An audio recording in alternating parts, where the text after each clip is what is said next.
今在来朋友市委，听说四山路浪有高点，米台呱呱叫，不晓得阿有高事。大哥哥寻花记，2008年才开着，我拿送来份看见过去，撇对面两只大龙虾，搭龙虾一样大个为一只电视机，据说是看欧洲版的，一连龙服务，哎呀，别有洞天。要的就是这种感觉。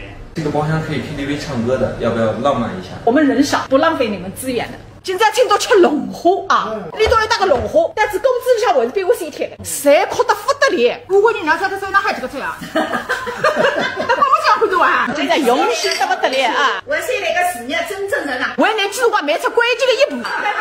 哎，哪能屋里向跳起来让别人上去了？孟好这样，你我两个煤气开得再大嘛，才不才一个感觉的？哎的，人家不说都用一点煤气，我跟你讲，人家说的个。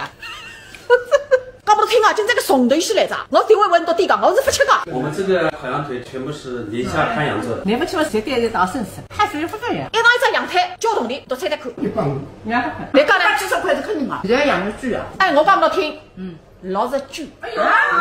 哎，我要讲。这人家不说都会出去，哪摊得上浪？不懂。